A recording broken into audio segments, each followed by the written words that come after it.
السلام علیکم ورحمۃ اللہ وبرکاتہ نحمده ونصلی علی رسوله الکریم اما بعد فاعوذ باللہ من الشیطان الرجیم بسم اللہ الرحمن الرحیم رب اشرح لی صدری ویسر لی امری واحلل عقدۃ من لسانی یفقہوا قولی۔ سورۃ البقرہ، علم اور عمل کی باتیں۔ آج ہم دیکھیں گے سورۃ البقرہ آیت نمبر 153 سے 188۔ آیت نمبر 153 ہے: مشکل اوقات میں نماز اور صبر کے ذریعے اللہ سے مدد طلب کرنے کی بات آ رہی ہے۔ یا ایہا الذین آمنوا استعینوا بالصبر والصلاۃ ان اللہ مع الصابرین۔ اے ایمان والو، صبر اور نماز سے مدد لو، بے شک اللہ صبر کرنے والوں کے ساتھ ہے۔ تو یاد رکھیں، اللہ ہر ایک کے ساتھ ہے، البتہ صبر کرنے والوں کو اللہ کی خصوصی معیت حاصل ہوتی ہے۔ اللہ ہمیں اپنے صابر و شاکر بندوں میں شامل فرمائے۔ آگے ذکر ہے کہ حق کی راہ میں مال و جان قربان کرنے کے مراحل آتے ہیں۔ جو لوگ ان مراحل میں ڈٹ جاتے ہیں ان پر اللہ کی رحمتیں نازل ہوتی ہیں۔ آیت نمبر 154 میں ہے: وَلَا تَقُولُوا لِمَن يُقْتَلُ فِي سَبِيلِ اللَّهِ فی سبیل اللہ اموات بل احیاء ولکن لا تشعرون۔ اور جو لوگ اللہ کی راہ میں شہید ہو جائیں انہیں مردہ نہ کہو، کیونکہ وہ حقیقتاً زندہ ہیں، مگر تم ان کی زندگی کی کیفیت کو سمجھ نہیں سکتے۔ صحیح البخاری میں حدیث میں آتا ہے، نبی کریم صلی اللہ علیہ وسلم نے فرمایا، جنت میں پہنچ جانے والا کوئی ایک شخص بھی ایسا نہیں ہوگا جو دنیا میں واپس آنا پسند کرے، خواہ اسے ساری دنیا ہی دے دی جائے سوائے شہید کے۔ وہ تمنا کرے گا کہ دنیا میں لوٹ جائے اور 10 بار اللہ کی راہ میں قتل کیا جائے، کیونکہ وہ شہادت کی قدر و قیمت اور اس کی خوبیاں دیکھ چکا ہوگا۔ اللہ اکبر! اللہ ہمیں شہادت کی موت عطا فرمائے، آمین۔ آگے آیات میں ان چیزوں کا ذکر آ رہا ہے جس کے ذریعے انسان کو آزمایا جائے گا، اور پھر آزمائشوں پر صبر کرنے والوں کا رویہ اور ان پر اللہ کے انعامات کا ذکر کیا گیا ہے۔ آیت نمبر 155 میں آتا ہے: وَلَنَبْلُوَنَّكُمْ بِشَيْءٍ مِّنَ الْخَوْفِ وَالْجُوعِ وَنَقْصٍ مِّنَ الْأَمْوَالِ وَالْأَنفُسِ وَالثَّمَرَاتِ۔ اور ہم تمہیں آزمائیں گے کچھ خوف و ہراس اور بھوک سے، اور مال و جان اور پھلوں میں کمی سے۔ تو مصائب پر صبر کرنے والوں کے لیے خوشخبری کا پیغام دیا گیا، وَبَشِّرِ الصَّابِرِينَ، اور صبر کرنے والوں کو خوشخبری دے دیجئے۔ آگے آیت میں صبر کرنے والوں کا رویہ بتایا گیا ہے کہ جنہیں جب کوئی مصیبت لاحق ہوتی ہے تو کہتے ہیں کہ اِنَّا لِلَّهِ وَإِنَّا إِلَيْهِ رَاجِعُونَ، ہم تو بے شک اللہ ہی کے ہیں اور ہمیں اسی کی طرف لوٹ کر جانا ہے۔ آگے آیت 157 میں صبر کرنے والوں پر اللہ کے انعامات کا ذکر آ رہا ہے۔ فرمایا، ایسے ہی لوگوں پر اللہ کی نوازشیں اور رحمت ہوتی ہے، اور یہی لوگ سیدھی راہ والے ہیں۔ اللہ ہم پر ہمیشہ اپنی رحمت اور فضل نازل فرمائے، آمین۔ آگے آیت میں صفا اور مروہ، ان دو پہاڑ کو اللہ کی عظیم نشانیاں قرار دیا گیا ہے۔ بتایا گیا کہ جو کوئی اللہ کی رضا کی خاطر پوری رغبت کے ساتھ کوئی نیکی کا کام کرے گا، اللہ کو اس کا علم ہے اور وہ اس کی قدر کرنے والا ہے۔ یاد رکھیں، اللہ کے شعائر کا احترام کرنے کا حکم ہے۔ صفا اور مروہ پہاڑیاں اللہ کے شعائر میں سے ہیں، جن کے ذکر اور مشاہدے سے حضرت ابراہیم علیہ السلام کے عظیم گھرانے کی قربانیوں کی یاد تازہ ہوتی ہے۔ آگے آیت 159 میں کتاب الہی میں بیان کردہ حق کو چھپانے والوں کے لیے لعنت کا ذکر آ رہا ہے، البتہ جو توبہ کے بعد اصلاح کریں اور حق کو بیان کریں ان کے لیے معافی اور رحمت ہے۔ آگے آیت 164 میں ہے، اس کو آیت آیات یعنی ایک ہی آیت میں کئی نشانیوں کا بیان کہتے ہیں، آیت الآیات یعنی یہ کہتے ہیں اسے۔ کائنات میں اللہ کی بے شمار نشانیاں ہیں، ان پر غور کرنے سے اللہ یاد آ جاتا ہے اور انسان کے اندر چھپے ہوئے ایمانی حقائق شعور کی سطح پر آ جاتے ہیں۔ آگے آیات میں ذکر آ رہا ہے کہ سچے اہل ایمان وہ ہیں جو اللہ سے شدید محبت کرتے ہیں۔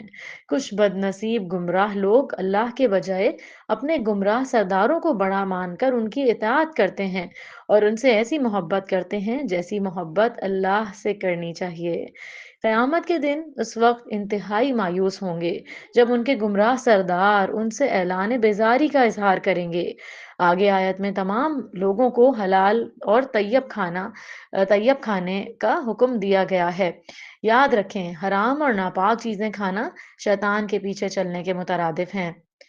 صحیح مسلم کی حدیث میں آتا ہے، رسول اللہ صلی اللہ علیہ وسلم نے ایک ایسے شخص کا ذکر کیا جو لمبا سفر کرتا ہے، پریشان حال اور غبار آلود ہے، اپنے دونوں ہاتھ آسمان کی طرف اٹھا کر کہتا ہے، یا رب، یا رب، مگر اس کا کھانا حرام ہے، اس کا پینا حرام ہے، اس کا لباس حرام ہے، حرام مال ہی سے اس نے پرورش پائی ہے، تو اس کی دعا کیسے قبول ہو؟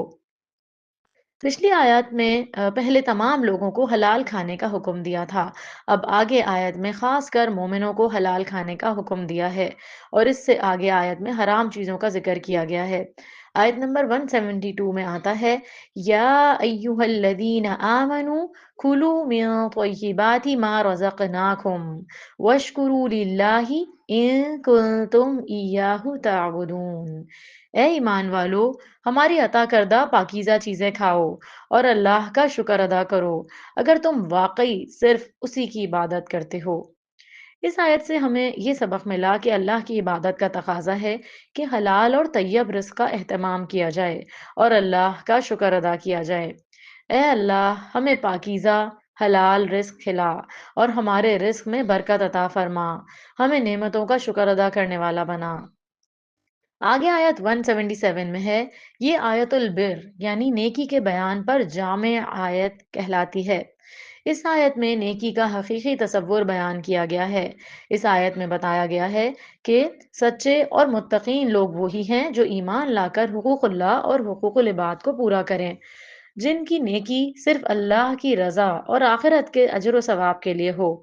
وہ انسان دوست ہوں اور اپنا مال مستحقین کی مدد کے لیے خرچ کریں۔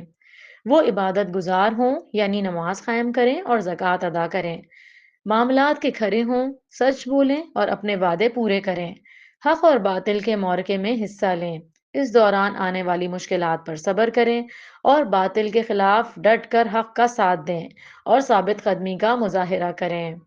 اللہ ہمیں بہترین نیک اعمال سر انجام دینے کی توفیق عطا فرمائے۔ اللہ، ہم تیری خوشی کی خاطر نیک اعمال کریں اور تو ہم سے راضی ہو جائے۔ آگے آیت میں قصاص یعنی دیت کے احکامات آ رہے ہیں۔ یاد رہے، قانون قصاص کی برکتیں پوری انسانیت کے لیے ہیں۔ اس قانون پر عمل سے قتل و غارت میں کمی، انسانی جان کی تکریم، حفاظت میسر آتی ہے۔ آگے آیات میں رمضان کے مہینے، قرآن مجید اور روزے کے بارے میں ہدایت دی گئی ہیں۔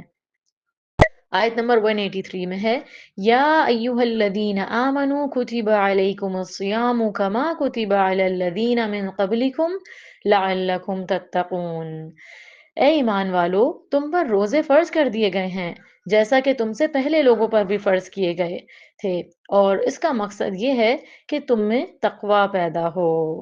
اس آیت میں روزے کا مقصد تقوی کا حصول بتایا گیا ہے۔ ہمیں اس آیت سے یہ معلوم ہوا کہ روزہ بندے میں تقوی یعنی گناہوں سے بچنے کا جذبہ پیدا کرتا ہے۔ روزے کی حالت میں اللہ سبحانہ و تعالیٰ کے حکم کی وجہ سے حلال چھوڑنے والے سے توقع ہے کہ وہ حرام اور گناہوں کے کام بھی چھوڑ دے۔ اللہ ہماری اس پر مدد فرمائے۔ اے اللہ، ہمیں تقوی عطا فرما، ہمیں صحت و تندرستی عافیت کے ساتھ روزے رکھنے کی توفیق دے۔ آگے آیت میں رمضان المبارک کو نزول قرآن کا مہینہ ہونے کی وجہ سے فضیلت دی گئی اور قرآن حکیم کو تمام انسانوں کے لیے واضح ہدایت قرار دیا گیا۔ فرمایا، شہر رمضان الذی انزل فیہ القرآن ھدی للناس۔ رمضان وہ مہینہ ہے جس میں قرآن نازل کیا گیا جو تمام لوگوں کے لیے ہدایت ہے۔ آگے آیت 186 میں دعا کی قبولیت کی بات آ رہی ہے۔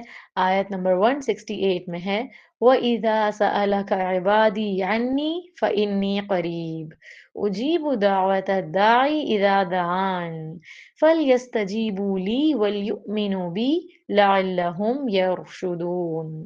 اور جب میرے بندے آپ سے میرے متعلق پوچھیں تو انہیں کہہ دیجئے کہ میں ان کے قریب ہی ہوں۔ جب کوئی دعا کرنے والا مجھے پکارتا ہے تو میں اس کی دعا قبول کرتا ہوں، لہٰذا انہیں چاہیے کہ میرے احکام بجا لائیں اور مجھ پر ایمان لائیں، اس طرح توقع ہے کہ وہ ہدایت پا جائیں گے۔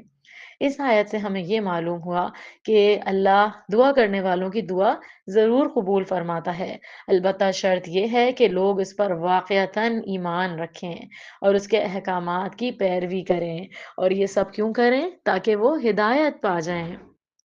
اے اللہ ہم سب کی جائز دعائیں قبول فرما اور ہمارے حق میں بہتر فرما۔ آج کے سبق کی آخری آیت میں آتا ہے وَلَا تَأْكُلُوا أَمْوَالَكُمْ بَيْنَكُمْ بِالْبَاطِلِ، اور ایک دوسرے کا مال ناحق نہ کھایا کرو۔